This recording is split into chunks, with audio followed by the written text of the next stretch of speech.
اب آئیے قیام رمضان سے متعلق مسائل دیکھتے ہیں۔ سوال نمبر 11، قیام رمضان یعنی تراویح کی مسنون رکعات کتنی ہیں؟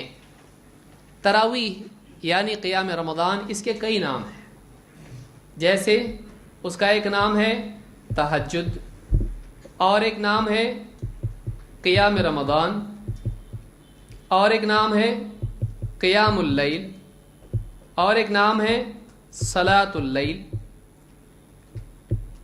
یہ سارے نام ایک ہی نماز کے ہیں، ایک نماز کے کئی نام ہو سکتے ہیں۔ تو اس طرح سے صلاۃ الصبح اور صلاۃ الفجر دونوں نام صبح کی نماز کے ہیں، عشاء ہے العتمہ، اور کئی نام اس طرح سے ہو سکتے ہیں۔ تو ایک نماز کے کئی نام ہو سکتے ہیں، اس میں کوئی حرج نہیں ہے۔ بعض لوگ کہتے ہیں کہ تراویح الگ ہے، تہجد الگ ہے، ان کے پاس اتنا علم نہیں ہے۔ کیوں؟ اس لیے کہ اللہ کے نبی صلی اللہ علیہ وسلم سے ایک رات میں 2 نماز پڑھنے کا کوئی ثبوت نہیں ہے۔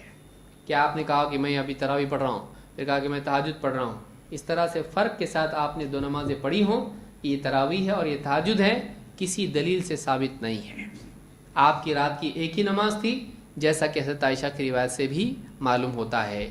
ابو سلمہ عبد الرحمن کہتے ہیں، ابو سلمہ ابن عبد الرحمن کہتے ہیں انہ سأل عائشہ رضی اللہ عنہا، انہوں نے حضرت عائشہ رضی اللہ تعالیٰ عنہ سے پوچھا کیف کان صلاۃ رسول اللہ صلی اللہ علیہ وسلم فی رمضان، رمضان کے مہینے میں اللہ کے رسول صلی اللہ علیہ وسلم کی نماز کیسے ہوتی تھی، کس طرح آپ پڑھتے تھے؟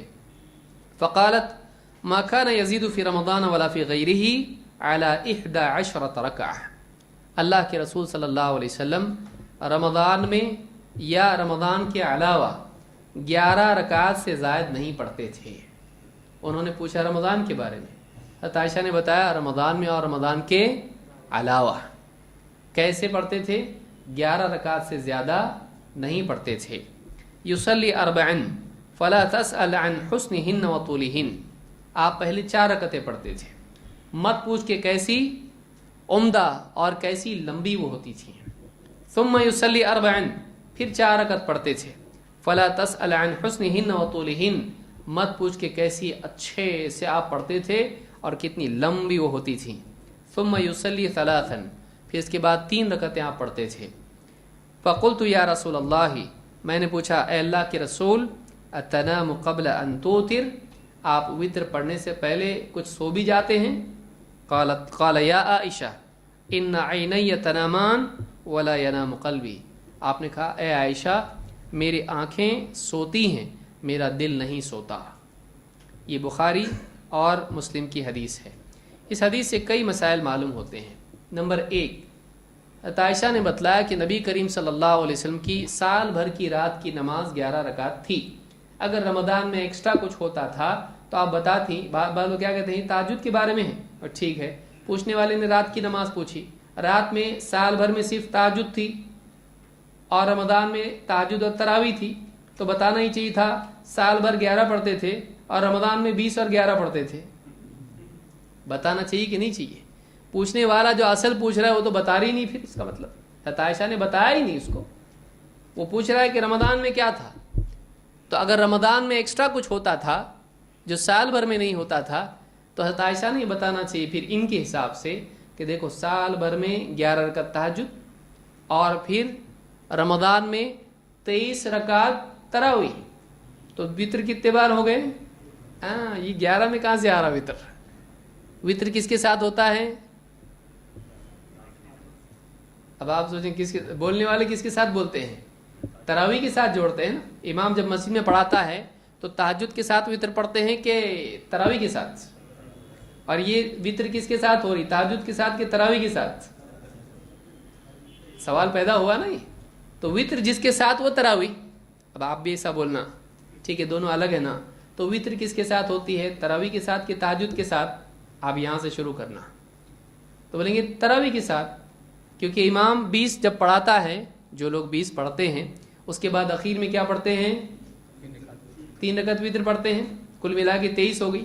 تو آپ یہاں سے شروع کیا الف باتا سے کہ وتر تراویح کے ساتھ ہوتی ہے کہ تہجد کے ساتھ، تو وہ بھی سوچے گا پکڑنے شروع کر دیا اس نے مجھ کو، ہاں برابر پکڑ رہا ہے، تو وتر تراویح کے ساتھ میں۔